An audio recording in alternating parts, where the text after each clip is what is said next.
صل على سيدنا محمد وعلى آله وصحبه.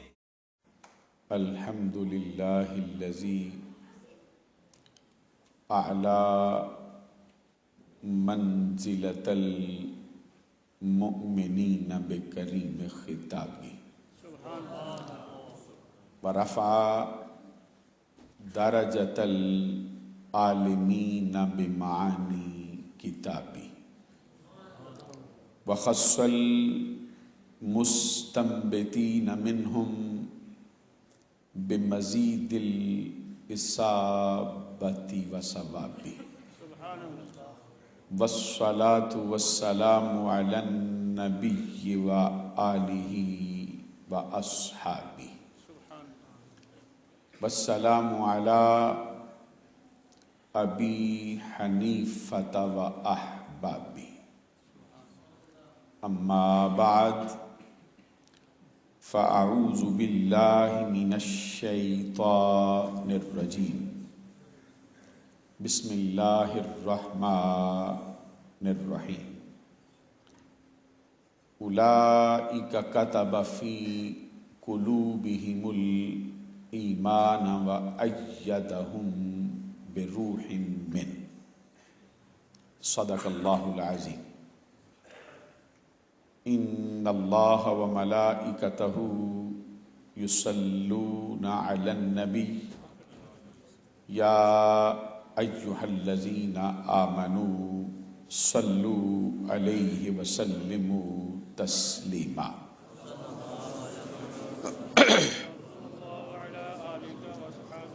الصلاة والسلام عليك يا رسول الله وعلى آلك وأصحابك يا حبيب الله. الله رب محمد صلى عليه وسلم نحن عباد محمد صلى عليه وسلم صلاة وسلاما عليك يا رسول الله. محترم و مکرم مشائخ و علماء کرام و معزز و محترم حاضرین و سامعین، آج کی اس پروقار تقریب میں حاضری کا شرف و اعزاز حاصل کر کے مجھے بے حد مسرت اور خوشی کا احساس ہو رہا ہے. جس طرح کے احساسات و جذبات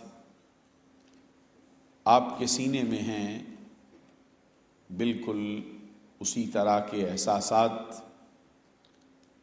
اسی سے ملتے جلتے جذبات و نظریات، بلکہ اس سے بھی بڑھ کر عقیدت و محبت کے ساتھ مجھے بھی حاضری کا شرف و اعزاز حاصل ہو رہا ہے. میں دعا کرتا ہوں کہ اللہ تبارک و تعالی آج کی اس پروقار تقریب کو اپنی بارگاہ میں شرف قبولیت سے مالا مال فرما کر ہمارے گناہوں کا کفارہ بناتے ہوئے ہم سب کی اخروی نجات کا سبب بنائے. آج ہم جس برگزیدہ ہستی کے ذکر کے لیے جمع ہوئے ہیں، وہ ایسی برگزیدہ ہستی ہے کہ جن کے ذکر کی مقبولیت میں ذرا برابر شک نہیں کیا جا سکتا. یقینی طور پر ان کا ذکر ہمارے گناہوں کا کفارہ اور ہماری اخروی نجات کا سبب ہے، اور ان کی محبت ہمارے لیے سرمایہ حیات. امام اہل سنت، مجدد دین و ملت، سراج الامت، چراغ معرفت، پروانہ شم رسالت، الشاہ امام احمد رضا رحمۃ اللہ علیہ ورضی اللہ تعالی عنہ، آپ 10 شوال المکرم 1272 ہجری بمطابق 14 جون 1856 عیسوی سرزمین ہندوستان کے مشہور صوبہ اتر پردیش کے ایک مشہور شہر بریلی میں ایک بہت ہی علمی، مذہبی، روحانی گھرانے میں پیدا ہوئے۔ آپ کے والد محترم کا اسم گرامی مفتی اعظم ہند، استاد الاساتذہ، جامع معقول و منقول حضرت مولانا نقی علی خان ہیں، جن کے یہ بیٹے ہیں ان کا اسم گرامی حضرت مولانا رضا علی خان ہے۔ ان کے والد کا اسم گرامی حافظ کاظم علی خان ہے، جن کے یہ لخت جگر ہیں ان کا اسم گرامی شہزادہ محمد اعظم خان ہے، اور ان کے والد کا اسم گرامی مجاہد اسلام بہادر یار جنگ سعادت یار خان ہے، اور جن کے یہ لخت جگر ہیں ان کا نام نامی اسم گرامی مجاہد اسلام خان سعید اللہ خان قندھاری رحمۃ اللہ تعالی علیہ۔ خان سعید اللہ خان قندھاری اعلی حضرت کے جد امجد، سرزمین افغانستان کے ایک مشہور علاقے قندھار سے تعلق رکھتے تھے۔ شاہان مغلیہ کی معیت میں اسلامی فتوحات کے سلسلے میں اور اسلامی جہاد کے سلسلے میں وہاں سے نقل مکانی کر کے سرزمین ہندوستان میں تشریف لائے۔ سب سے پہلے انہوں نے جس جگہ کو اپنے قدموں کی برکت سے مالا مال کیا، جس شہر کو انہوں نے اپنا مسکن بنایا، وہ ہندوستان کا مشہور ترین صوبہ پنجاب ہے، اور پنجاب کے جس شہر میں انہوں نے اپنی رہائش اختیار کی اس کو سرزمین پنجاب کا دل، داتا کی نگری شہر لاہور کے نام سے یاد کیا جاتا ہے۔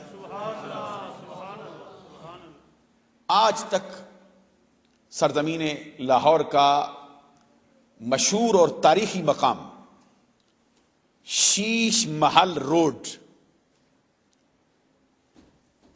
جو شیش محل کے نام سے منسوب کیا گیا ہے، یہ شیش محل جو بلڈنگ تھی یہ اعلی حضرت کے جد امجد خان سعید اللہ خان قندھاری رحمت اللہ علیہ کی ملکیت تھی۔ یہاں سے نقل مکانی کر کے مزید اسلامی فتوحات کے سلسلے میں یہ اتر پردیش کی سرزمین پر شہر بریلی میں تشریف فرما ہوئے۔ ان کے لخت جگر جن کو شاہان مغلیہ کی طرف سے اسلامی جہاد کی خدمات کے حوالے سے بہادر یار جنگ کے خطاب سے مالا مال کیا گیا تھا. اور حقیقت یہ ہے کہ اعلی حضرت کا جو سلسلہ نسب ہے وہ حضور نبی اکرم صلی اللہ علیہ وسلم کے ایک بہت ہی پیارے صحابی جن کا ترہ امتیاز یہ تھا جو ہر لمحہ عشق رسول کی دولت سے مالا مال رہا کرتے، اٹھتے بیٹھتے آقا کونین صلی اللہ علیہ وسلم کے ترانے گاتے رہتے، جن کا اسم گرامی حضرت قیس ہے. یہ اعلی حضرت امام احمد رضا کے جد اعلیٰ ہیں جو حضور کی صحابیت کے درجے پر فائز ہوئے تھے. اس سے پتہ چلتا ہے کہ یہ خاندان کوئی نیا اسلام میں وارد نہیں ہوا، بلکہ اس خاندان کے مورث اعلیٰ اور جد اعلیٰ نے آقا کونین کی بارگاہ میں حاضر ہو کر اپنا اسلام قبول کیا تھا. امام احمد رضا رحمت اللہ علیہ نے جس پر آشوب دور میں آنکھ کھولی ہے وہ 1856 عیسوی کا زمانہ ہے. آپ کی پیدائش کے ایک سال بعد 1857 ہندوستان والے لوگوں کے لیے کوئی بھول جانے والا واقعہ نہیں. 4 سال کی عمر میں آپ نے ناظرہ قرآن پڑھ کر مکمل کیا ہے. 6 سال کی عمر میں آپ نے بہت بڑے مجمع عام کے سامنے بڑی فصاحت و بلاغت کے ساتھ اپنی زندگی کا پہلا خطاب کیا ہے، جس کا موضوع، جس کا عنوان میلاد مصطفیٰ تھا. 6 سال کی عمر میں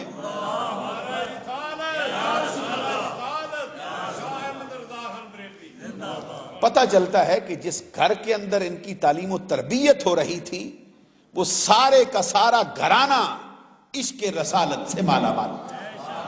اور یہی وجہ ہے کہ انہوں نے اپنے پیدا ہونے والے اس بیٹے کا نام آپ کے والد محترم نے محمد رکھا تھا.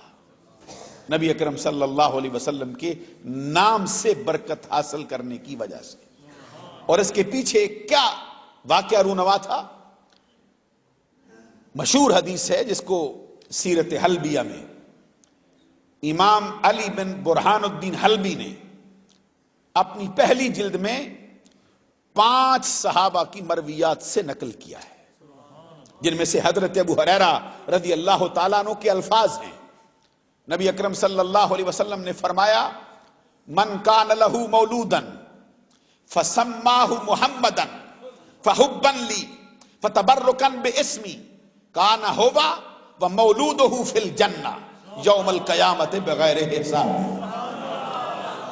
حضور نبی اکرم صلی اللہ علیہ وسلم کے فرمان کا مفہوم یہ ہے کہ جس شخص کو میرا رب اولاد عطا کرے، اگر وہ اپنے پیدا ہونے والے بیٹے کا نام میری محبت کی وجہ سے اور میرے نام سے برکت حاصل کرنے کی وجہ سے میرے نام پر محمد رکھے تو اس کا صلہ رب اس کو یہ عطا کرے گا کہ قیامت کے دن وہ بچہ اور اس کے والدین بلا حساب و کتاب جنت میں داخل کر دیے جائیں. پتہ چلتا ہے کہ یہ پورے کا پورا گھرانہ عشق مصطفیٰ سے مالا مال تھا. اسی لیے 6 سال کی عمر میں پہلی تقریر کا عنوان، اور یقینی یہ بات ہے کہ یہ تقریر 6 سال کا بچہ بذات خود تو اس کے اندر وہ اہلیت قطعی طور پر نہیں ہو سکتی، لیکن اتنی چھوٹی عمر میں داناؤں جیسا شعور مل جائے تو رب ذوالجلال کے فضل و کرم سے بعید نہیں ہے. 6 سال کی عمر میں والد محترم اور دادا جان کی تعلیم و تربیت کی وجہ سے بہت بڑے مجمع عام کے سامنے 2 گھنٹوں پر مشتمل تقریر کرنا، وہ بھی میلاد مصطفیٰ کے موضوع پر، یہ امام احمد رضا کا حصہ ہے. اور 8 سال کی عمر میں آپ نے درسیات کے اندر جو نحو کے موضوع پر جو کتاب پڑھائی جاتی ہے ابتدان ہدایت النحو، اس کا 8 سال کی عمر میں آپ نے عربی زبان میں اس پر حاشیہ لکھا ہے. جو لوگ ہدایت الناو پڑھتے ہیں یا پڑھ چکے ہیں یا پڑھاتے ہیں ان سے پوچھ لیجئے کہ کئی مقام اس پر ایسے بھی آتے ہیں کہ اساتذہ کو بھی بڑی دیر تک سوچنا پڑ جائے گا۔ تو 8 سال کی عمر میں امام احمد رضا رحمت اللہ علیہ نے اس پر عربی زبان میں حاشیہ رقم فرمایا، اور 13 سال 10 ماہ 5 دن کی عمر میں، توجہ ہے نا، 13 سال 10 ماہ 5 دن کی عمر میں آپ نے اپنے تمام مروجہ علوم، درسیہ، اسلامیہ، نصابیہ سے مکمل طور پر فراغت حاصل کر لی تھی، اور 13 سال 10 ماہ 5 دن کی عمر میں آپ کے سر مبارک پر دستار فضیلت باندھی گئی، اور آپ کے اساتذہ کی طرف سے آپ کو سند فراغت عطا کی گئی، اور خود آپ فرماتے ہیں کہ جس دن میرے سر پر دستار باندھی گئی ہے اسی دن میں نے بلوغت کے اندر قدم رکھا ہے، اور اسی دن مجھ پر نماز فرض ہوئی، اور اسی دن اپنی زندگی کا پہلا فتویٰ، معرکۃ الآراء فتویٰ، رضاعت کے موضوع پر امام احمد رضا رحمت اللہ علیہ نے رقم فرمایا ہے۔ سوال یہ تھا کہ اگر ناک کے راستے سے ایام شیر خارگی میں عورت کا دودھ بچے کے حلق میں چلا جائے، حرمت رضاعت لاتا ہے یا نہیں؟ حضور نبی اکرم صلی اللہ علیہ وسلم کی مشہور حدیث ہے نا، یحرم من الرضاعت ما یحرم من النسب، ہر وہ رشتہ جو نسب سے حرام ہوتا ہے وہ رضاعت سے بھی حرام ہوتا ہے۔ امام احمد رضا رحمت اللہ علیہ سے جو استفتاء طلب کیا گیا پہلا، اس کے جواب میں امام احمد رضا رحمت اللہ علیہ نے کئی حوالوں سے، کئی فقہی جزیات سے اور کئی کتابوں کے حوالے سے یہ ثابت کیا کہ ایام شیر خارگی میں کسی خاتون کا دودھ بچے کے حلق سے نیچے اتر جائے، ہر صورت میں حرمت رضاعت ثابت ہو جاتی۔ اور اپنی زندگی کا پہلا فتویٰ آپ نے لکھ کر اپنے والد محترم، جو کہ آپ کے استاد ہیں، آپ اپنے والد محترم مولانا نقی علی خان کے شاگرد ہیں، اور آپ کے اساتذہ میں ابتدان جو استاد پڑھایا کرتے تھے وہ ان میں مرزا عبد القادر بیگ بھی شامل ہے، ان میں عبد العلی رامپوری بھی شامل ہے، اور ان میں مرہرہ کے ایک استاد شاہ ابو الحسین بھی شامل ہے، اور پھر آپ کے جو پیر و مرشد ہیں ان کا بھی بہت بڑا حصہ ہے۔ جب آپ نے اپنی زندگی کا پہلا فتویٰ لکھ کر اپنے استاد اور اپنے والد کی بارگاہ میں پیش کیا، وہ ایک نظر فتوے کو دیکھتے تھے اور ایک نظر اپنے ہونہار بیٹے کے چہرے پہ ڈالتے تھے۔ کبھی وہ فتوے کی نزاکتوں کا احساس کرتے اور کبھی اپنے بچے کی کم عمری کا خیال کرتے۔ جیسے ہی انہوں نے سارا فتویٰ پڑھا اور کئی مرتبہ اس کو بنظر عمیق دیکھا، اٹھ کر اپنے اس بیٹے کی پیشانی پر بوسہ دے دیا اور رب ذوالجلال کا شکریہ ادا کیا، اور اسی دن فتوے کی مسند پر اپنے لخت جگر کو بٹھا دیا۔ 13 سال 10 ماہ 5 دن کی عمر میں امام اہل سنت امام احمد رضا رحمت اللہ علیہ آغاز میں یہ ہوتا تھا کہ فتویٰ لکھتے، سوال کا جواب لکھتے اور والد محترم کی بارگاہ میں پیش کرتے، اگر وہ محسوس کرتے، ضروری سمجھتے، اس میں اصلاح دیتے، وگرنہ اسی کو برقرار رہنے دیتے۔ اسی طرح یہ سلسلہ کچھ عرصے تک جاری رہا۔ ہندوستان کی سرزمین پر یہ جو فتوے کا ایک باب اس عظیم الشان گھرانے میں چل رہا تھا، کچھ عرصے تک امام احمد رضا اپنا ہر فتویٰ والد محترم کی خدمت میں پیش کرتے رہے۔ پھر ایک دن آپ کے والد محترم مولانا نقی علی خان نے اپنے بیٹے کا جب انداز دیکھا تو اپنے سر مبارک سے دستار اتار کر اپنے بیٹے کے سر پہ رکھی۔ جھوم کے ذرا سبحان اللہ کہیے۔ سر مبارک سے دستار اتار کر ان کے سر پہ رکھی اور فرمایا، خواہ مخواہ اپنا وقت بھی ضائع نہ کرو اور مجھے بھی تکلیف نہ دو، میں سمجھ گیا ہوں اور جان گیا ہوں کہ جو تو فتویٰ لکھتا ہے وہ حقیقت میں ڈوب کے رقم فرمایا تھا۔ مجھے تیرے فتووں پر مکمل طور پہ اعتماد۔ اور اس کے بعد امام اہل سنت امام محمد رضا رحمت اللہ علیہ اپنے والد کی مسند پر تشریف فرما ہو گئے تھے. اور پھر میں آپ کی خدمت میں یہ عرض کروں، عربی زبان کی درس نظامی کے اندر پڑھائی جانے والی مشہور اور جامع اور ادق کتاب مسلم الثبوت پر آپ نے 16 سال کی عمر میں عربی زبان کے اندر حاشیہ رقم فرمایا ہے. اب جو مسلم الثبوت پڑھنے والے یا پڑھانے والے اساتذہ ہیں ان سے پوچھو اس کتاب کا حال کیا ہے. 16 سال کی عمر میں آپ نے اس پر حاشیہ لکھا ہے. اور قریب 22 سال کی عمر میں آپ اپنے والد محترم کی معیت میں اپنے پیر و مرشد شاہ آل رسول مار حروی رحمت اللہ علیہ کی بارگاہ میں بغرض بیعت حاضر ہوئے. تاریخ والوں کا بیان ہے کہ امام محمد رضا کے جانے سے پہلے ان کے پیر و مرشد اپنے شہر سے باہر نکل کر اس راستے پہ آ کے کھڑے ہو گئے تھے جو راستہ مارہرا سے بریلی کی سرزمین پر جاتا ہے. ان کے مریدوں نے پوچھا حضرت آپ کو کوئی کام بھی نہیں ہے، کسی بندے سے ملاقات کا معاملہ بھی نہیں ہے، تو یہاں پر کھڑے ہونے کا مقصد کیا ہے؟ اس کے جواب میں شاہ آل رسول مار حروی نے فرمایا یہ راستہ جو بریلی کی سرزمین پر جاتا ہے مجھے اس راستے سے ایک عاشق رسول کی خوشبو آ رہی ہے، میں اس کے استقبال کے لیے یہاں پہ آ کے کھڑا ہوتا ہوں.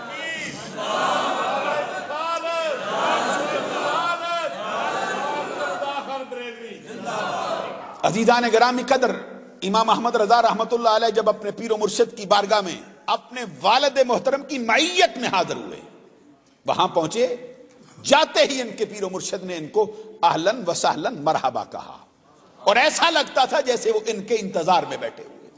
اور امام احمد رضا کے پہنچتے ہی فرمایا احمد رضا مجھے بڑی دیر سے تیرا انتظار تھا. جاتے ہی ان کو شرف قبولیت سے مالا مال کیا، بیعت کا شرف بخشا، اور اسی لمحے اپنے لائق اور فائق مرید اور اپنے خلیفہ کو 13 سلسلوں کے اندر سند خلافت سے بھی مالا مال کیا. اور ساتھ فرمایا کہ ہمارے پاس جو لوگ آتے ہیں ہم ان کو ابتدان تو بیعت کے لیے ہی قبول نہیں کرتے، ان کے دل کا آئینہ دیکھتے ہیں اس کا حال کیا ہے، اس کو صاف اور شفاف بنانے کے لیے پہلے ہی ان کو منزلوں میں سے گزارتے ہیں. پھر اگر بیعت کر لیں تو پھر عرصہ دراز تک ان کو اراد و وظائف کی مشکل گھاٹیوں سے گزارا جاتا ہے، سلوک کی منزلیں ان کے لیے رکھی جاتی ہیں، اور اراد و وظائف اور سلوک کی منازل سے گزارنے کے بعد چلہ کشیوں میں بٹھانے کے بعد پھر ان کے دل پر نظر ڈالتے ہیں. اگر کسی کو قابل سمجھیں تو خلافت سے مالا مال کرتے ہیں، ورنہ اس کو پھر سلوک کی منزلوں میں لگا دیا جاتا ہے. لیکن جب تو میرے پاس آیا ہے تو میں نے محسوس کیا ہے کہ تو سوکھی لکڑیاں لایا ہے، تیری لکڑیاں سوکھی ہیں، میں پہلی مرتبہ ان کو آگ دینا چاہتا ہوں، یہ آگ لینے کے لیے قبول ہو گئی. میں نے تیرے دل کے آئینے کو دیکھا ہے، صاف ہے، شفاف ہے. تجھے رب نے وہ دل عطا کیا ہے، تجھے رب ذوالجلال نے وہ قبول کرنے والا اعلیٰ قلب عطا کیا ہے کہ میرا دل چاہتا ہے تمہیں اوراد و وظائف کی ضرورت نہیں ہے، سلوک کی منزلوں کے بجائے میں تمہیں اسی وقت 13 مشہور سلسلوں میں سند خلافت سے مالا مال کرتا ہوں. اور ساتھ پھر وہاں پر بیٹھے ہوئے لوگوں کو مخاطب کر کے فرمایا شاہ آل رسول مار حروی نے کہ جب قیامت کے دن رب نے مجھ سے پوچھا کہ آل رسول مار حروی بتا میرے لیے کیا لایا. حضرات آپ توجہ فرمائیے، اب یہ تو آپ نے دیکھا ہے اس سرزمین پر چشم فلک نے یہ نظارہ متعدد مرتبہ کیا ہے کہ شاگرد اپنے پیر کی تعریف ہمیشہ کرتا ہے، استاد کی تعریف ہمیشہ شاگرد کرتا ہی رہتا ہے، مرید اپنے پیر کے ترانے گاتا ہے، فیض لینے والا فیض دینے والے کے ترانے گاتا ہی رہتا ہے. لیکن چشم فلک نے یہ نظارہ پہلے کبھی نہیں کیا کہ پیر ہو تو اپنے مرید کی بات کر رہا ہو، استاد ہو شاگرد کے ترانے گا رہا ہو.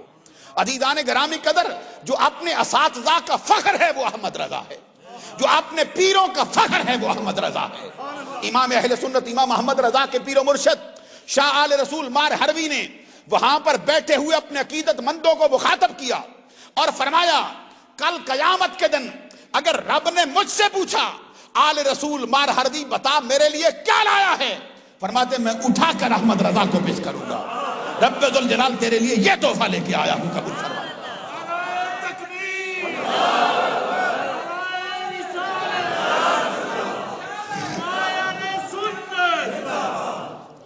اور امام اہل سنت امام احمد رضا رحمت اللہ علیہ اس سے اگلے برس 23 سال کی عمر میں اپنے والد محترم کی معیت میں ہی پہلی مرتبہ حجاج مقدس کی حاضری کے لیے حاضر ہوئے، روضہ رسول کی حاضری کے لیے اور حج بیت اللہ کے لیے۔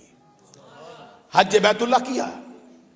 جب وہاں پہنچے امام اہل سنت امام احمد رضا رحمت اللہ علیہ ایک دن عصر کی نماز کے فارغ ہونے کے بعد اب مسجد سے حرم کی سرزمین سے باہر نکل رہے تھے۔ وہاں کے مشہور ترین مفتی شافعیہ حضرت مفتی حسین بن صالح وہ مسجد میں داخل ہو رہے تھے۔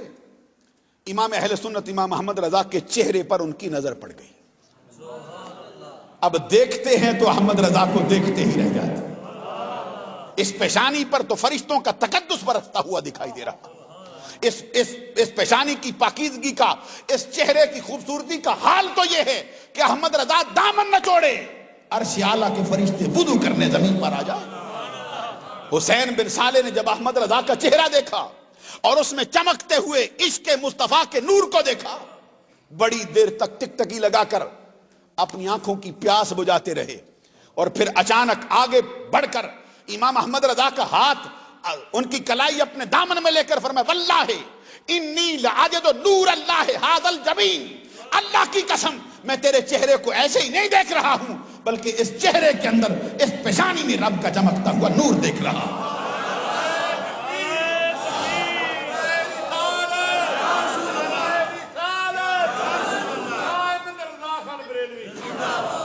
عزیزان گرامی قدر، امام احمد رضا رحمت اللہ علیہ کی اسی طرح وہاں پہ ایسا لگتا ہے جیسے ان کے آنے کی خبر باد نسیم نے گھر گھر میں پہنچا دی تھی۔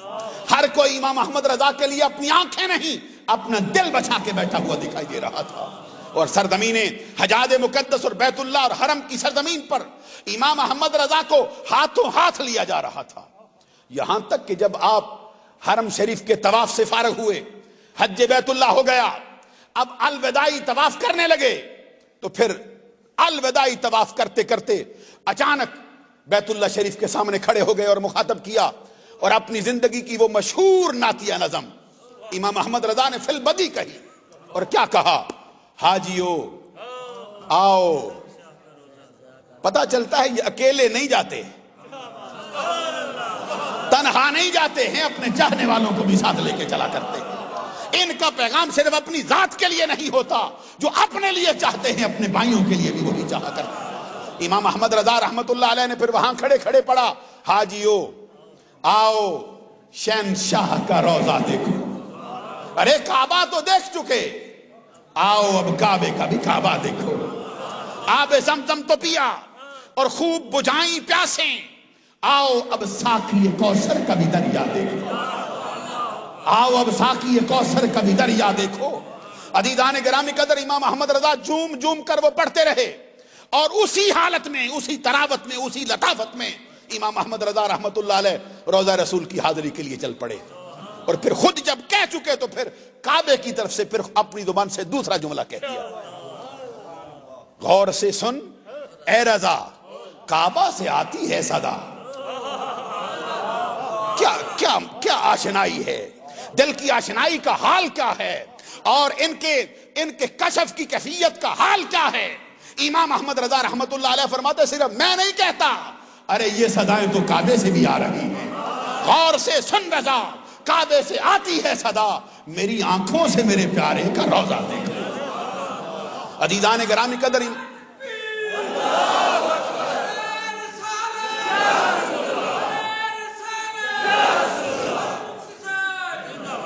اور جب روضہ رسول کی حاضری کے لیے سرزمین مدینہ میں قدم رکھا، وہ دھرتی کیسی ہے، ارے اس کا گرد و غبار کیسا ہے، اس کی ہوائیں اور فضائیں کیسی ہیں، ارے اس پر محمد عربی کے جو قدم لگے تھے اس کا حال کیا ہے، ارے اسی دھرتی پر کسی نے امام مالک کو چلتے دیکھا ہو تو خبر ہو کہ سرزمین مدینہ میں جانے کا انداز کیا ہوتا ہے، کسی نے عبد الرحمن جامی کو جاتے دیکھا ہو تو خبر ہو، کسی نے احمد رفاعی کو جاتے دیکھا ہو تو خبر ہو۔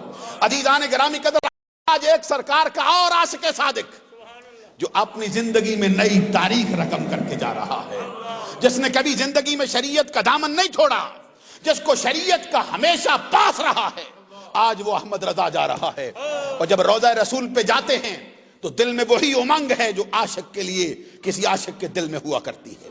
ایک امنگ ہے، ایک آرزو ہے، ایک خواہش ہے، ایک تمنا ہے، ایک طلب ہے، ایک تڑپ ہے، جس کو لے کر امام احمد رضا چلے کہ آج میری قسمت کا ستارہ چمکے، آج میرے مقدر کا ستارہ اوج ثریا پہ پہنچے، آج میں اوج ثریا پر کمند ڈالوں، کاش مصطفیٰ میرے خوابوں میں جلوہ فرما ہو جائیں۔ لیکن ادھر بھی دیکھنا چاہتے ہیں کہ یہ آزمائش کی بٹیوں میں سے جب عشق و ایمان کا سونا نکھرتا ہے تو پھر اس کا حال کیا ہوا کرتا ہے۔ امام احمد رضا رحمت اللہ علیہ نے ایک دن بھی انتظار کیا، دوسرے دن بھی انتظار کیا، جب 2 دن 2 راتیں اسی طرح بیت گئیں، نہ خواب میں مصطفیٰ کا دیدار ہوا، نہ کوئی اور اشارہ ہوا، پھر وجد کی کیفیت میں آ کر، جذبات کی ترنگ میں ڈوب کر امام احمد رضا روضہ رسول کے سامنے آئے، اور روضہ رسول کے سامنے آ کر اپنا وہ مشہور شعرائے آفاق کلام فالبدی پڑھنا شروع کیا۔ وہ سوئے لالا زار پھرتے ہیں، وہ سوئے لالا زار پھرتے ہیں، تیرے دن میں بہار پھرتے ہیں، تجھ سے جو یار پھرتے ہیں یوں ہی در بدر خار پھرتے ہیں۔ اور پڑھتے پڑھتے وجد میں ڈوب کر پھر اپنا تعارف پیش کیا اور کہا تیری بات کوئی کیوں پوچھے رضا، تیری بات کوئی کیوں پوچھے رضا، تجھ سے کتے ہزار پھرتے ہیں، تجھ سے کتے ہزار پھرتے ہیں۔ اس لفظ کا، اس جملے کا تکرار کر رہے تھے، ادھر وجد میں ڈوب کر آنکھوں سے آنسوؤں کی گڑیاں بہا کر لرزتے ہوئے جسم کے ساتھ اور کانپتے ہوئے ہونٹوں کے ساتھ جب یہ صدا پیش کر رہے تھے تیری بات کوئی کیوں پوچھے رضا، جب یہ کہہ رہے تھے اب ادھر سے اشارہ ہوتا ہے، دل پر القاء ہوتا ہے احمد رضا اور ہوں تو خوابوں میں ملتا ہوں، تو آیا ہے تجھے خواب میں نہیں جاگتی آنکھوں سے دیدار کروانے کے لیے تیار۔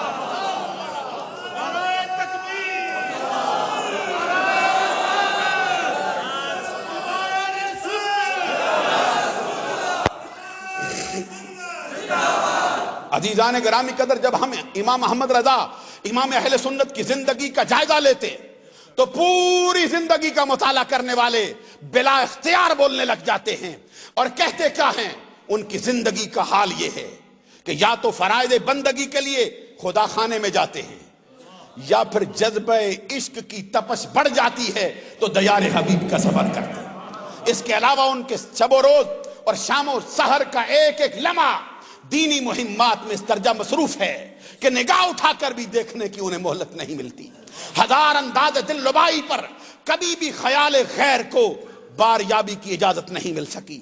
ان کے حریم دل پر ہر وقت عشق بے نیاز کا پہرا کھڑا رہا، اور لوہے کرتاس سے گزر کر ان کے علم و دانش کا چراغ پھر کشور دل کے شبستانوں میں جلتا رہا۔ عشق و ایمان کی روح ان کے وجود کی رگ رگ میں اس طرح رچ بس گئی تھی کہ وہ اپنے محبوب کے شوکت جمال کے لیے ہر وقت بے چین رہتے، ان کے دل کا دھواں کبھی بند نہ ہوتا، ان کے جگر کی آگ کبھی نہ بجھتی، اور نقش و نگارے جانا کے لیے ان کے قلم دان کی روشنائی کبھی نہ سوکھتی۔ پلکوں کا قطرہ دلکنے نہیں پاتا، آنسوؤں کا نیا طوفان امٹنے لگتا ہے۔ وہ اپنے محبوب کے وفاداروں پر اس درجہ مہربان ہے کہ قدموں کے نیچے دل بچا کر بھی اپنے اہتمام شوق کی تشنگی محسوس کرتا ہے۔ اور جہاں وہ اہل ایمان کے لیے لالا کے جگر کی ٹھنڈک تھے، وہیں اہل کفر کی بغاوت کے حق میں غیظ و جلال کا دہکتا ہوا ایک انگارہ تھے۔ وہ اپنے محبوب کے دشمنوں کے خلاف جب قلم کی تلوار لے کر اٹھتے تو انگلیوں کی ایک ایک جنبش پر تڑپتی ہوئی لاشوں کا انبار لگا جایا کرتے تھے۔ باطل کے جگر میں ان کے نشتر کا ڈالا ہوا شگاف زندگی کی آخری ہچکیوں تک نہیں، وہ باطل کے جگر میں ان کے نشتر کا ڈالا ہوا شگاف قیامت تک کبھی بھی مندمل نہیں ہو سکتا۔ ان دشنام ترازوں سے دوستی کا پیمان باندھنا تو بڑے دور کی بات ہے، امام احمد رضا تو ان سے ہنس کر بات کرنا بھی اپنے نمو سے اس کی توہین سمجھتا ہے، آنکھ ملانا بھی اپنے نمو سے اس کی توہین سمجھتا ہے۔ اور بارگاہ رب العزت اور شان رسالت میں ان کا ذوق احترام و ادب اس درجہ لطیف تھا، توجہ ہے نا، بارگاہ رب العزت اور شان رسالت میں ان کا ذوق احترام و ادب اس درجہ لطیف تھا کہ متکلم کے قصد و نیت سے قطع نظر وہ الفاظ کی نوک پلک پر بھی شرعی تعدیرات کے پہرے بٹھاتے. ہوائے نفس کی دبیز گرد کے نیچے چھپ جانے والی شارع حق کو انہوں نے اس درجہ خوش اسلوبی کے ساتھ واضح کر دیا کہ اب اہل عرفان کی دنیا بیک زبان انہیں مجدد کہہ رہی ہے. ان کے فکر و نظر کی اصابت, ان کے علم فن کا تبحر, ذرا میرے ساتھ چلتے چلے آنا, ان کے فکر و نظر کی اصابت, ان کے علم فن کا تبحر, ان کے فضل و کمال کی انفرادیت, ان کے شریعت تقوی کا التزام, ان کے مجدد شرف کی برتری, ان کے تجدید و ارشاد کا منصب امامت اور دین و سنت کے فروغ کے لیے ان کے دل کا عشق و اخلاص پورے عرب و عجم نے تسلیم کر لیا ہے. اس میں شک نہیں وہ اپنے زمانے کا بہت بڑا سخنور تھا, لیکن دنیا کی ارباب ریاست بارہا اس کی اس آرزو میں اس کی چوکھٹ پر آ کے سر ٹکراتے رہے. احمد رضا کچھ ہماری شان میں بھی لکھو. جب بھی مطالبہ ہوا احمد رضا نے قلم پکڑا, اپنے آقا کی شان میں لکھنا شروع کر دیا اور لکھتے رہے اور آخر میں کیا کہا, کروں مدح اہل دول رضا, کروں مدح اہل دول رضا, پڑے اس بلا میں میری بلا, میں گدا ہوں اپنے کریم کا, میرا دین پارائے نہ نہیں. وہ امام احمد رضا جو اپنے دامن کے اندر اپنی ذات میں ہمہ جہد شخصیت کا مالک تھا. امام احمد رضا کسی ایک فرد کا نام نہیں ہے, خدا کی قسم وہ ایسی ہستی ہے جو اپنی ذات میں انجمن کی حیثیت رکھا کرتا تھا. وہ تقدیس رسالت کی اعلیٰ تحریک کا نام ہے. امام احمد رضا اہل اسلام کے زندہ ضمیر کا نام ہے. امام احمد رضا آج کے عشاقان مصطفیٰ کے چہرے پر جھومنے والے جھومر کا نام ہے. امام احمد رضا رب ذوالجلال کے اس برگزیدہ بندے کا نام ہے جس نے اپنے عشق کی دنیا بھی قائم رکھی ہے اور عاشقوں کو بھی لٹنے سے روک لیا ہے. عزیزان گرامی قدر, امام احمد رضا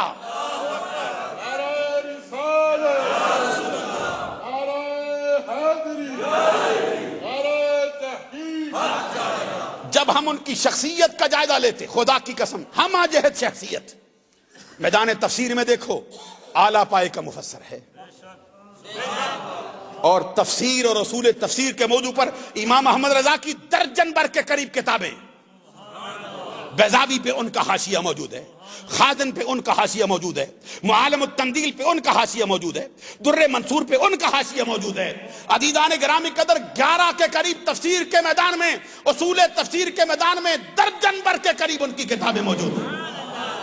میدان تفسیر میں دیکھتے اعلیٰ پائے کے مفسر دکھائی دیتے ہیں, اور جب میدان حدیث میں دیکھا جاتا ہے, خدا کی قسم میں کیا کہوں, کل میں ایک جگہ پر علماء کی تقریب میں اس پر گفتگو کر رہا تھا کہ محدثین کے میدان میں اعلی حضرت کا درجہ متعین کرنا ہو تو کون سا ہونا چاہیے. اب میں یہاں پر بھی اس کا ذکر کرنا ضروری سمجھتا ہوں. عزیزان گرامی قدر, محدثین کے 5 مشہور درجے. پہلا درجہ طالب کا ہے, دوسرا درجہ محدث یا شیخ الحدیث کا ہے, تیسرا درجہ حافظ الحدیث کا ہے, چوتھا درجہ حجت الحدیث کا ہے, 5واں درجہ حاکم حدیث کا ہے. یہ 5 درجے. طالب, پہلا درجہ طالب کا جو حدیث پڑھنے میں مشغول ہو جائے, جس طرح بھی قاری صاحب تذکرہ فرما رہے تھے وہاں پہ حدیثوں کا درس ہوا کرتا تھا. عزیزان گرامی قدر, جو حدیث پڑھنے لگ جائے وہ طالب ہوتا ہے, اور جو حدیث پڑھانے لگ جائے وہ محدث یا شیخ الحدیث ہوا کرتا ہے. اس کے بعد تیسرا درجہ حافظ الحدیث کا ہے. توجہ ہے نا, حافظ الحدیث اس کو کہا جاتا ہے جس کو 1,00,000 حدیثیں, 1,00,000 حدیثیں سند کے اعتبار سے, متن کے اعتبار سے, جرح کے اعتبار سے, تعدیل کے اعتبار سے, راویوں کی زندگی کے اعتبار سے, راویوں کی پیدائش اور وصال کے اعتبار سے, راویوں کی زندگی پر وارد ہونے والے اعتراضات کے اعتبار سے, ان کا حافظہ قوی یا ضعیف ہونے کے اعتبار سے, ان کی زندگی کے آخری ایام کے اعتبار سے, جو ان پر وارد ہونے والے اعتراضات کے جوابات اور اس کے رد کے اعتبار سے, جس کو 1,00,000 حدیثیں یاد ہو جائیں اس کو حافظ الحدیث کہا جاتا ہے. اور اس کے بعد تیسرا درجہ حجت الحدیث کا ہے. آپ کی خدمت میں برملا یہ عرض کر رہا ہوں عزیزان گرامی قدر, امام احمد رضا اس عبقری شخصیت کا نام ہے, اس ہماجخت شخصیت, اپنے دامن میں ہماجخت پہلو رکھنے والی عظمت والے اس محدث کا نام ہے جس کے سامنے یہ طالب کا درجہ بھی چھوٹا, محدث کا درجہ بھی چھوٹا, شیخ حدیث کا درجہ بھی چھوٹا، حافظ الحدیث کا درجہ بھی چھوٹا، ارے وہ تو حجت کے درجے پر فائز نظر آ رہا ہے۔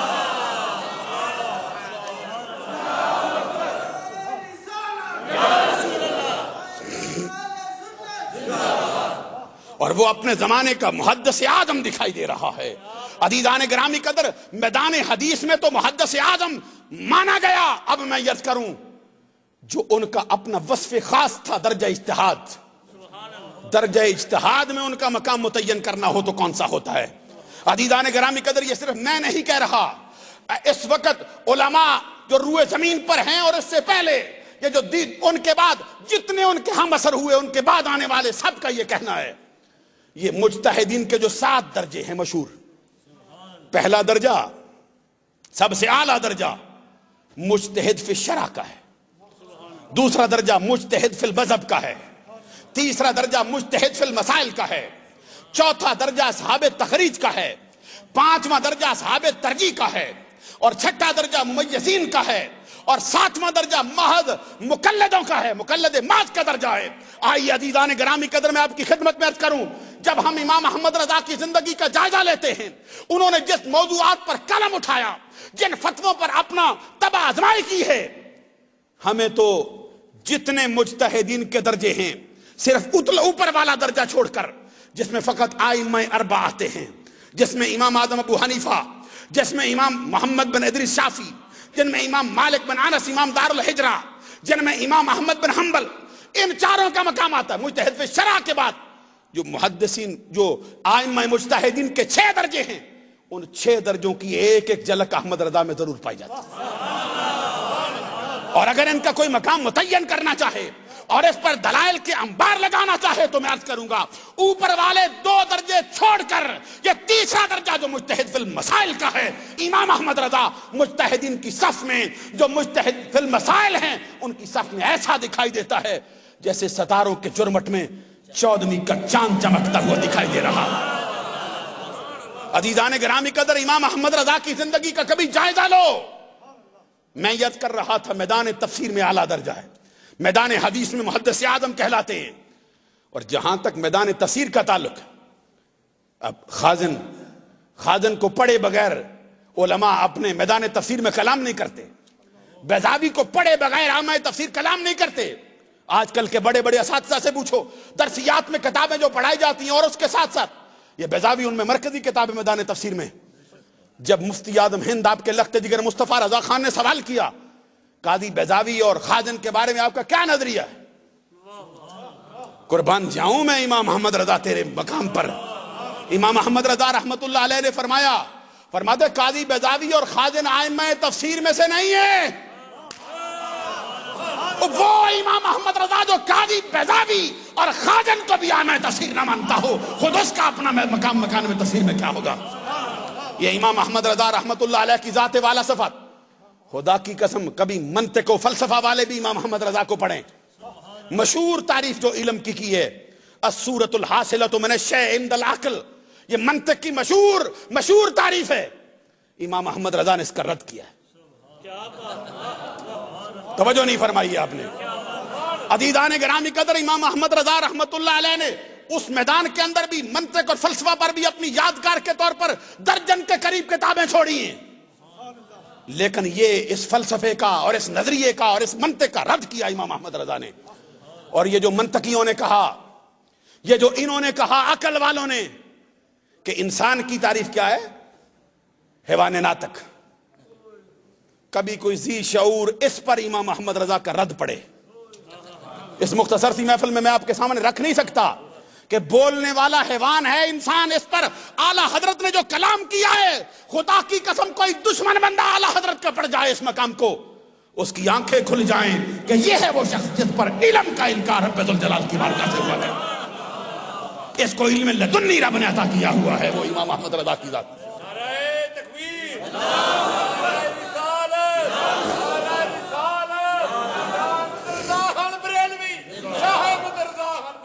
اور میدان حدیث کے اندر جو آپ کی کتاب حدیث میں اصول حدیث پر آپ کی کتابیں 54 سے بھی زائد ہیں، 60 کے قریب کتابیں آپ نے حدیث اور اصول حدیث پر لکھی۔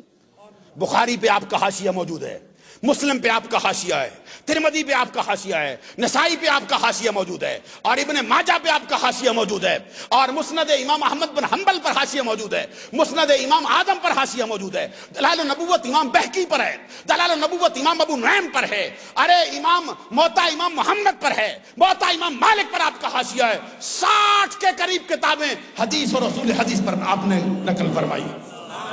عزیزان گرامی قدر، عقائد و کلام کے میدان میں اعلیٰ حضرت کی کتابیں 50 سے زائد۔ آج جب کسی کو شرح عقائد پڑھانے لگتے ہیں تو استادوں سے پوچھو حال کیا ہوتا ہے، شرح عقائد آپ کے سامنے۔ یہی تو وجہ ہے کہ امام احمد رضا رحمت اللہ علیہ نے جو اپنا قرآن کا ترجمہ لکھا ہے، اس کے اندر بھی کسی ایک لمحے پر بھی عقائد کا میدان ہاتھ سے جانے نہیں دیا ہے۔ میں آنے والی گفتگو میں یہ عرض کرتا چلوں درمیان میں ہی، امام احمد رضا رحمت اللہ علیہ کا ترجمہ قرآن جس کو آپ آسانی سے سمجھ سکتے ہیں، جس کی ہر بندے کو ضرورت پڑ سکتی ہے، وہ تمام تراجم میں اچھوتا انداز رکھتا ہے، اور ایسا ترجمہ قرآن ہے، صرف ہم عقیدت کی بنا پر نہیں کہتے، بلکہ یہ میدان ہے تعرف الاشیاء بازدادھا، چیزیں اپنی ضد سے پہچانی جاتی ہیں۔ امام احمد رضا رحمت اللہ علیہ سے پہلے بھی ترجمے اردو قرآن میں لکھے گئے، اردو زبان کے اندر لکھے گئے ترجمہ قرآن، جس میں شاہ ولی اللہ محدث دہلوی کا ترجمہ پہلے فارسی زبان میں، ان کے 2 بیٹوں کا ترجمہ، شاہ عبد القادر کا، شاہ رفیع الدین کا، یہ ترجمہ پرانی اردو کے اندر ہے۔ آج کل کی اردو پڑھنے والا بندہ، اردو محلہ کا جو طالب علم ہے، اس کے لیے وہ زبان سمجھنا شاید ممکن نہ ہو۔ اس کے بعد ترجمے پھر لکھے گئے، سید احمد کا ترجمہ ہے، یہ محمود الحسن دیوبندی کا ترجمہ ہے، مولانا اشرف علی تھانوی حکیم الامت دیوبند کا ترجمہ ہے، عبد الماجد دریابندی جو بڑا اردو کا ادیب، عریب اور رائٹر مانا جاتا ہے، اس کا ترجمہ ہے، مرزا صاحب کا ترجمہ ہے، ڈپٹی نذیر کا ترجمہ ہے، فتح محمد جلندری کا ترجمہ ہے۔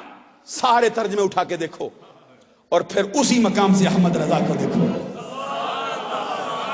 اور حقیقت حال روز روشن کی طرح جہاں ہو جائے گی۔ آئیے میں نمونے کے طور پر چند ایک ترجمے کے نمونے رکھتا ہوں، اور اس لیے میں جان بوجھ کر نام نہیں لیتا کہ یہ کس نے لکھا ہے، اس کے کسی ہستی کو اس پر اعتراض نہ ہو، کوئی بندہ یہ نہ کہے کہ بھئی یہ بات اخلاق سے گری ہوئی کر دیے۔ قرآن مجید کی مشہور آیت کریمہ سورہ فتح کی، انا فتحنا لک فتحا مبینا لیغفر لک اللہ ما تقدم من ذنبک وما تاخر۔ اردو ادب کا مشہور رائٹر جب اس کا ترجمہ کرتا ہے تو کیا کہتا ہے؟ اے نبی، ہم نے تیرے لیے کھلی فتح کو کھول دیا، اور تیری خطائیں جو تو نے پہلے کی، آپ نے غور نہیں فرمایا ہے، یہ تو سر پٹکنے کی جگہ ہے۔ اے نبی، ہم نے تیرے لیے کھلی فتح کو کھول دیا، اور تیری خطائیں جو تو نے پہلے کی وہ بھی بخشیں، اور تیری وہ خطائیں جو تو بعد میں کرے گا وہ بھی بخشیں گے۔ بھئی نبی خطا کار ہے، اور صرف یہ نہیں کہ ماضی میں خطائیں کی ہیں، قرآن اترنے کے بعد بھی خطا ہونا ممکن رہ گیا ہے، معاذ اللہ ثم معاذ۔ اور جب کہا کہ چلو ان کو چھوڑو کسی اور سے پوچھ لیتے ہیں، ادھر سے آواز آتی، کہتے ہیں اے نبی، ہم نے تیرے لیے کھولا اور تیرے گناہ جو تو نے پہلے کیے وہ بھی بخشے، اور تیرے وہ گناہ جو تو بعد میں کرے گا وہ بھی بخشے۔ کیسی فتح مکہ کی خوشخبری!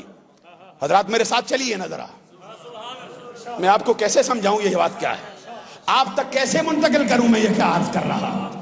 عزیزان گرامی قدر توجہ رکھنا، اب کوئی نبی کو گناہگار کہہ رہا ہے، کوئی نبی کو خطا کار ٹھہرا رہا ہے، کوئی نبی پر گناہ کا الزام لگاتا ہے، کوئی نبی پر خطا کار ہونا کہہ رہا ہے، کوئی ماضی کے گناہوں کی بات کرتا ہے، کوئی موجودہ گناہوں کی بات کرتا ہے، کوئی آنے والے زمانے کے گناہوں کی بات کرتا ہے۔ حالانکہ اہل سنت کی عقائد کی جو 8 کتابیں، ان کے پڑھ کے دیکھو، اہل سنت کا اجماعی نظریہ، فقہ اکبر ہو، چاہے شرح فقہ اکبر ہو، چاہے مواقف ہو، چاہے شرح مواقف ہو، چاہے نبراس ہو، چاہے شرح عقائد ہو، چاہے تمہید ابو شکور سالمی ہو، چاہے خیالی ملا عبد الحکیم سیالکوٹی کی ہو، چاہے تمہید ابو شکور سالمی کی ہو، چاہے ملا علی قاری بولتا ہو، چاہے علامہ عبدالعزیز پرہاروی بولتا ہو، چاہے شرح مواقف والا میر سید شریف جرجانی کہتا ہو، سب کا اجماعی نظریہ ہے نبیوں کے بارے میں۔ کیا ہے؟ ان الانبیاء کلہم معصومون عن الخطاء عن الصغیرۃ والکبیرۃ من قبل النبوۃ وبعد النبوۃ۔ اللہ کے سارے نبی گناہوں سے پاک ہوتے ہیں۔ جھوم کے نظریے کا اظہار کر دو تم. اللہ کے سارے نبی گناہوں سے پاک ہیں، چھوٹے گناہوں سے بھی پاک، بڑے گناہوں سے بھی پاک، اعلان نبوت سے پہلے بھی پاک، اعلان نبوت کے بعد بھی پاک. اور ایسے وقت میں پتا چلتا ہے کہ جب انہوں نے ترجمہ کیا ہے اہل سنت کا نظریہ ان کے سامنے نہیں تھا. میں کیسے سمجھاؤں آپ کو حضرات یہ بات. عزیزان گرامی قدر، ایسے وقت میں جب کوئی اور ترجمہ نہیں کرتا تھا سیدھا، پھر کون بولتا ہے؟ بریلی کا تاجدار بول رہا ہے، عشق رسالت کا امام بول رہا ہے، اور پھر اندھی عقیدت میں ڈوب کر نہیں، محبت اور الفت کے سمندر میں غرق ہو کر نہیں، بلکہ بالغ نظری سے کلام کرتے ہیں. اور آپ فرماتے ہیں یہ نہ سمجھنا کہ یہ جو لیغفر لک اللہ ہو، جو لام سے تم نے دھوکہ کھایا ہے کہ عربی زبان میں لام کا ایک ہی معنی ہوتا ہے. ارے لام 5 معنوں کے لیے استعمال ہوتا ہے عربی زبان میں.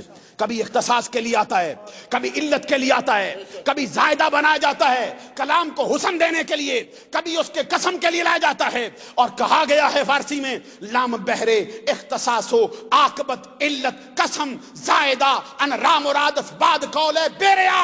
امام احمد رضا فرماتے ہیں یہاں پہ لام کا وہ معنی نہیں جو تو نے سمجھا ہے. ہم بتاتے ہیں وہ کیا ہے. تو پھر امام احمد رضا کے قلم سے جو ترجمہ نکلتا ہے کیا فرماتے ہیں؟ اے نبی، ہم نے تجھ پر روشن فتح کو کھولا، اور تیرے سبب سے تیری امت کے پہلے گناہ بھی بخشے، بعد والے بھی بخشتے رہیں گے. یہاں پر تیرے گناہوں کی بات نہیں، تیری امت کے گناہوں کی بات ہے.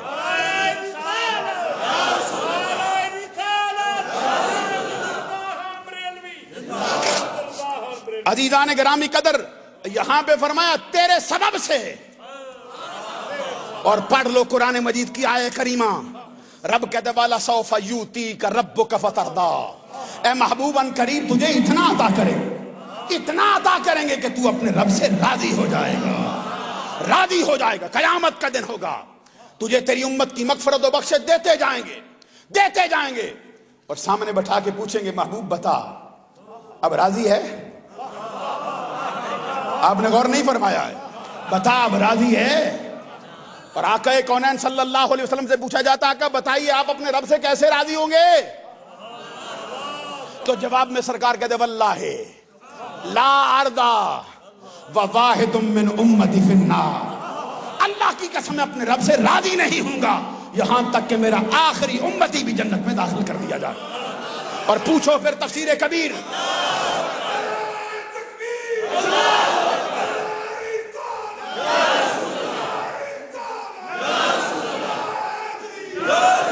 اور پوچھئے امام راضی سے، فخر الدین راضی سے، مفسروں کا امام، اپنی کتاب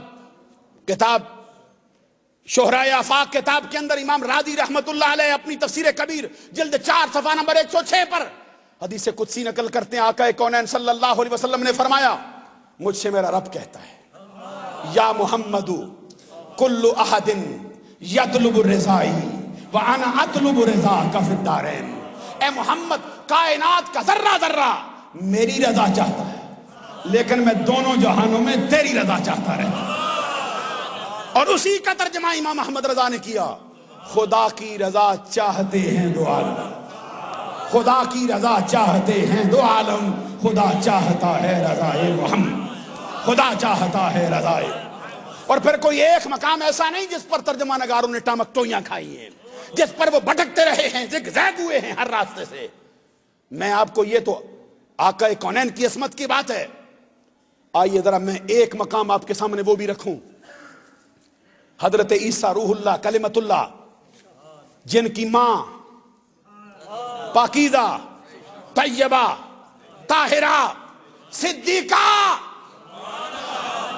حضرت مریم، کیسی ماں ہے جس کو رب نے مرد کے لمس سے بھی محفوظ رکھا ہے، جس کو رب نے مرد کے نطفے سے بھی محفوظ رکھا ہے، جس کو رب نے بیٹا دیا بغیر باپ کے، جس کو رب نے ایام مخصوصہ سے بھی پاک رکھا زندگی بھر، جس کے لیے اس کے عبادت کے حجروں میں بے موسم کے پھل آ رہے ہیں. حضرت مریم کی پاکیزگی کی گواہی رب نے قرآن میں دی. کیا فرمایا؟ وَمَرْيَمَ ابْنَتَ عِمْرَانَ الَّتِي أَحْسَنَتْ فَرْجَهَا. اب میں جان بوجھ کر نام نہیں لیتا کس ترجمہ نگار نے کیا ہے ترجمہ. پڑھا ہم نے ترجمہ، کہتے ہیں عمران کی بیٹی مریم جس نے اپنی شرمگاہ کی حفاظت کی۔ میں نے کہا بھائی سمجھ بوجھ رکھنے والے بندے تو سرے محفل اپنی بیٹیوں کا نام لینا گوارا نہیں کرتے، اور تو مریم کی شرمگاہ بتا رہا ہے۔ کسی نے کہا چلو ان کو چھوڑو، فلاں بڑا رائٹر ہے اس کو پڑھاؤ۔ ہم نے اس کو پڑھا تو کیا کہتے ہیں؟ عمران کی بیٹی مریم جس نے روکے رکھا اپنی شہوت کی جگہ کو۔ ایمان سے کہنا عورت کے پورے سراپے میں کوئی خاص جگہ محفوظ کرنے والی ہوتی ہے، یہ سر کے بالوں سے لے کر پاؤں کے ناخنوں تک؟ جب ہم نے یہ سوال کیا تو کون بولتا ہے؟ ملکہ فردوس بری، نور چشم رحمت للعالمین، ہمارے آقا کے جگر کا ٹکڑا، عصمت کا در نہاں، عفت کا گنج گراں، شہزادی کون و مکان، حسن و حسین کی ماں، آقا کونین کی لخت جگر، فاطمہ تو سیدۃ نساء اہل الجنہ، فاطمہ تو سیدۃ نساء العالمین۔ حضرت فاطمہ تو زہرا جواب دیتی ہیں، آؤ میں بتاؤں عورت کسے کہتے ہیں، عورت کے لیے کیا ضروری ہے۔ حضرت فاطمہ تو زہرا سے پوچھا گیا امی جان بتائیے عورت کسے کہتے ہیں؟ آپ فرماتے ہیں عورت میری نظر میں وہ ہے جس کے سراپے پر پوری زندگی کبھی غیر محرم کی نگاہیں نہ پڑی ہوں، اور اس کا دوسرا رخ یہ ہے کہ جس کی نگاہوں نے پوری زندگی کبھی غیر محرم کو نہ دیکھا ہو۔ ارے فاطمہ الزہرا کی نظر میں عورت وہ ہے، اور کوئی شرمگاہ بتا رہا ہے، کوئی شہوت کی جگہ کو روکنا بتا رہا ہے۔ ایسے وقت میں جب سب کی گردنیں جھکی ہوئی تھی کون بولتا ہے؟ بریلی کا تاجدار بول رہا ہے۔ امام احمد رضا بولتے ہیں، فرماتے آؤ ہم بتاتے ہیں ترجمہ کیا ہے۔ مریم ابنت عمران التی احسنت فرجہا، عمران کی پاکیزہ بیٹی مریم جس نے اپنی پارسائی کی حفاظت کی۔ کاش کوئی اردو ادب کو سمجھنے والا بندہ ہو یہاں پہ، جس نے اپنی پارسائی کی حفاظت، ایسا جملہ استعمال کیا، ایسا لفظ لائے جس میں پاکیزگیاں ساری سمٹ کے جمع ہو جاتی۔ اور میں کہاں تک عرض کروں، یہاں جو کہا جاتا ہے کہ توحید کے بڑے رکھوالے ہیں، توحید کے بڑے متلاشی ہیں، ایک مقام میں ادھر سے بھی دکھا دوں آپ کو۔ اب اس پر میں نے 20 ترجمے دیکھے۔ یہ جو سورہ بقرہ کے دوسرے رکوع کی جو ابتدائی آیتوں میں سے ایک آیت کریمہ کا حصہ ہے، اللہ یستہزئ بہم، اردو کا ترجمہ کرنے والا کہتے ہیں اللہ ان سے ٹھٹھا کرتا ہے۔ ہم نے ایک دوسرے کو پڑھا، کہتے ہیں اللہ ان سے مذاق کرتا ہے۔ ایک اور کو پڑھا، کہتے ہیں اللہ ان سے ہنسی کرتا ہے۔ ایک اور کو پڑھا، کہتے ہیں اللہ ان سے دل لگی کرتا ہے۔ اب لاہور میں رہتے ہیں، حضرت قاری صاحب ان سے پوچھو دل لگی کا معنی کیا ہوتا ہے؟ حضرات غور نہیں فرمایا آپ نے؟ اردو کو سمجھنے والا بندہ ذرا سمجھے نا۔ اور میں نے لاہور کا حوالہ اس لیے دیا ہے کہ ہمارا نظریہ یہ ہے کہ اردو زبان کی بنیاد بھی پنجاب سے ہے۔ یہ اردو زبان کی بنیاد پنجاب نے رکھی۔ عزیزان گرامی قدر، میں اب اس پر زیادہ تبصرہ نہیں، چونکہ میرا مضمون نہیں۔ تو اب کی کوئی معنی کرتا ہے دل لگی کرتا ہے اللہ، کسی نے کہا اللہ مخول کرتا ہے، اللہ ان کو بناتا ہے۔ یہ ترجمہ میں نے پڑھ کے آپ کی خدمت میں عرض کی۔ دل لگی کرتا ہے، مذاق کرتا ہے، ٹھٹھا کرتا ہے، ہنسی کرتا ہے، ان کو بناتا ہے، ان کو مخول کرتا ہے۔ اللہ کی شان کے لائق؟ آئیے ذرا میں قرآن سے پوچھ کے بتاؤں لائق ہے یہ بات؟ حضرت موسیٰ علیہ السلام سے پوچھو۔ سورہ بقرہ میں حضرت موسیٰ علیہ السلام کہتے ہیں قال موسیٰ لقومہ ان اللہ یامرکم ان تذبحوا بقرہ۔ اللہ تبارک و تعالیٰ فرماتا ہے محبوب یاد کرو وہ وقت جب حضرت موسیٰ کلیم اللہ نے اپنی قوم سے کہا گائے ذبح کرو، جواب میں قوم کہتی ہے اتتخذنا ہزوا، کہیں آپ ہم سے مذاق تو نہیں کر رہے؟ میرے ساتھ نہیں چلتے ہو؟ کیا ہو گیا؟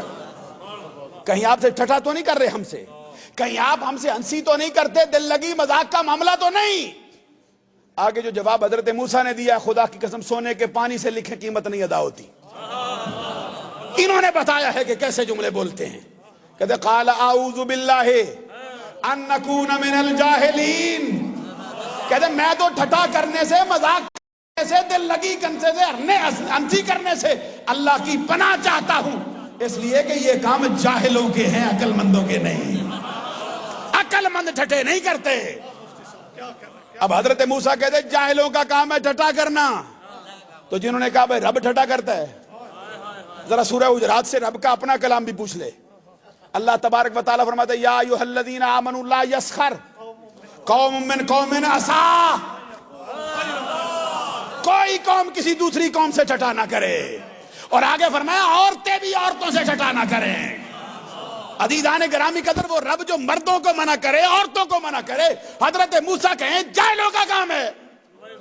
بھئی ان سے پوچھو، کہتے اللہ ٹھٹا کرتا ہے۔ پھر توحید کے دائی وہ ہیں کہ احمد رضا ہے۔ آؤ پھر عزیزان گرامی قدر،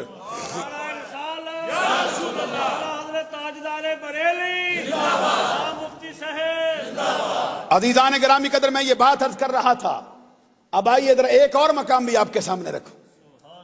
ایمان سے کہنا، آپ لوگوں میں بڑے بڑے کمزور عقیدے والے بندے بھی ہو سکتے ہیں، ذرا توجہ فرمائیے نا میری طرف، بڑے بڑے کمزور نظریے والے بندے بھی ہو سکتے ہیں۔ ذرا سا بخار آ جائے تو بڑے شکوے کی زبان جاری ہو جاتی ہے، تکلیف آ جائے، غربت کا سامنا ہو جائے، کبھی مرغے جدا نہ ہو تو پھر اور باتیں نکالنا شروع کر دیتے۔ لیکن ہم آپ سے پوچھتے ہیں، کسی ایک بندے سے کسی کا یہ نظریہ ہو سکتا ہے کہ اللہ ہمارے اوپر کنٹرول نہیں کر سکتا، اللہ ہم پر قابو نہیں پا سکتا، اللہ ہم پر قدرت نہیں رکھتا؟ چلو تم تو نبی کا کلمہ پڑھتے ہو، سرکار کی غلامی کا پٹا اپنے گلے میں ڈالا ہو، تمہارے سینے میں تو مدینے والی سرکار کی محبت ہے، تم کیسے کہہ سکتے ہو؟ ہم یہ سوال یہودیوں سے کر لیتے ہیں، یہودی کا بھی نظریہ یہ نہیں کہ اللہ ہم پر قابو نہیں پا سکتا۔ چلو عیسائی سے پوچھ لیتے ہیں، اس کا بھی یہ نظریہ نہیں کہ اللہ ہم پر کنٹرول نہیں کر سکتا۔ چلو وہ تو آسمان سے اترنے والی کتابوں کا ماننے والا اہل کتاب ہے، کسی ہندو سے پوچھ لیتے ہیں، اور بولو تو صحیح نظر آ، وہ کسی سکھ سے پوچھ لیتے ہیں، وہ کسی آج کل کے دنیا دار سے پوچھ لے جس کو دین کا پتہ ہی نہیں، رب قابو پا سکتا ہے یا نہیں؟ تو اب پڑھ ان کا ترجمہ۔ پھر حضرت یونس علیہ السلام کا تذکرہ کیا نا، تو پھر ان کے سارے ترجمہ نگاروں نے کہا وَظَنُّونِ إِذْ ذَهَبَ مُغَاضِبًا فَظَنَّ أَن لَّن نَّقْدِرَ فَنَادَىٰ فِي الظُّلُمَاتِ أَن لَّا إِلَٰهَ إِلَّا أَنتَ سُبْحَانَكَ إِنِّي كُنتُ مِنَ الظَّالِمِينَ۔ ان کے ترجمہ نگاروں کا ترجمہ کیا ہے؟ کہتے اس مچھلی والے نے جب وہ چلا غصے میں بھرا، اپنے دل میں گمان کیا کہ ہم اس پر قابو نہیں پا سکتے،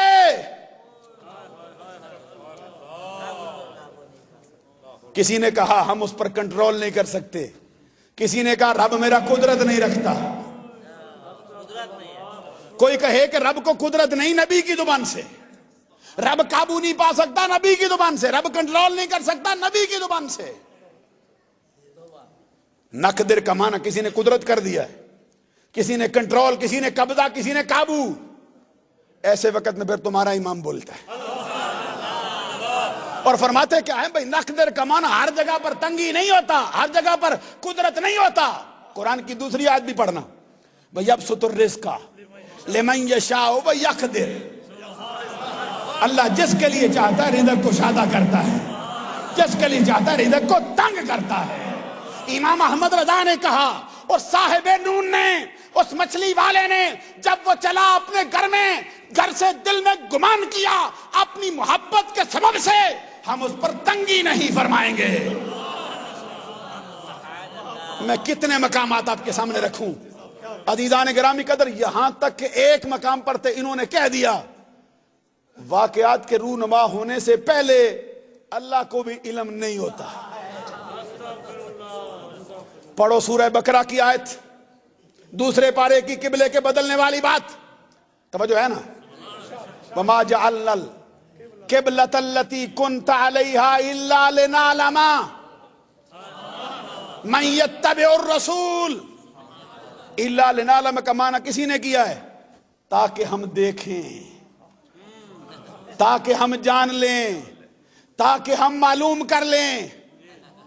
معلوم کون کرتا ہے؟ بولیے نا، پھر راستے کا پتہ کون پوچھتا ہے؟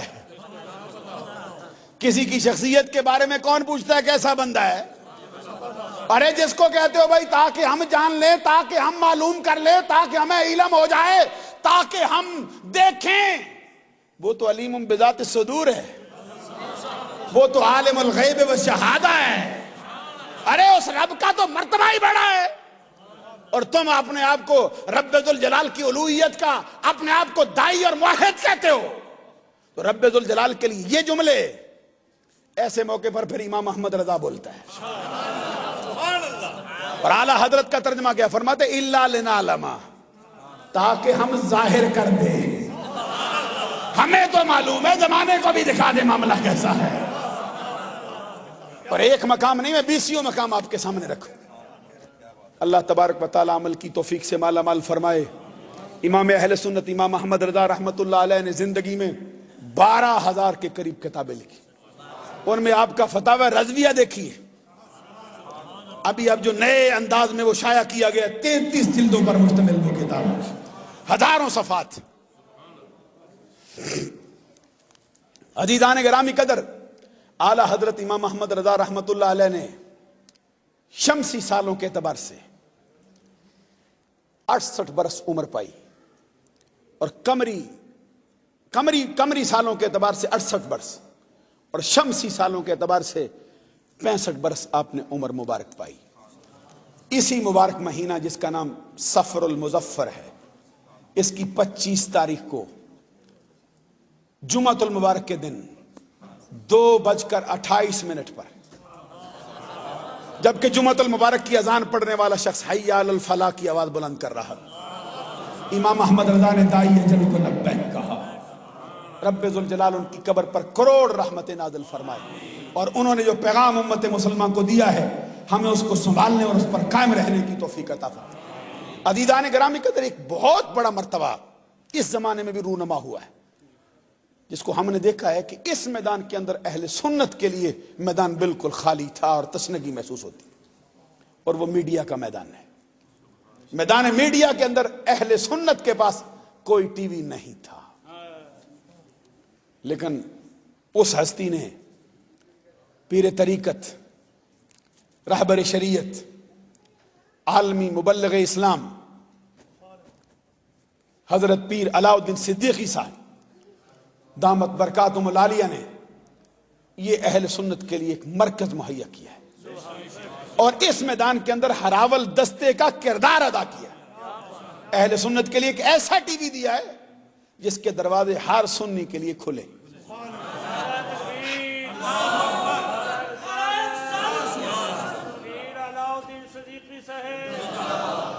اور انہوں نے اللہ تبارک و تعالیٰ کے فضل و کرم سے جو کام کیا ہے، پوری قوم ان کے اس احسان کے زیر بار ہے۔ ہم خود بھی ان کا شکریہ ادا کرتے ہیں، تمام اہل اسلام کی خدمت میں گزارش کرتے ہیں کہ ان کا شکریہ ادا کریں۔ اللہ تبارک و تعالیٰ ان کو لمبی عمر عطا فرمائے، اور ان کے فیض و برکات کو مزید وسعتیں عطا فرمائے۔ اور اس کے ساتھ ساتھ میں حضرت قاری علی محمد صاحب کا بھی شکریہ ادا کرتا ہوں، جنہوں نے آج کے اس پروگرام کے لیے نور ٹی وی کی خدمات جو ہیں وہ ہماری اس مسجد تک پہنچائی۔ پوری انتظامی امور کی کمیٹی ہے، بذات خود ہمارے بزرگوار محترم مخدوم اہل سنت حضرت مولانا قاری محمد علی صاحب ہیں۔ اللہ تبارک و تعالیٰ ان کے فیض و برکات کو بھی وسعتیں عطا فرمائے۔ وآخر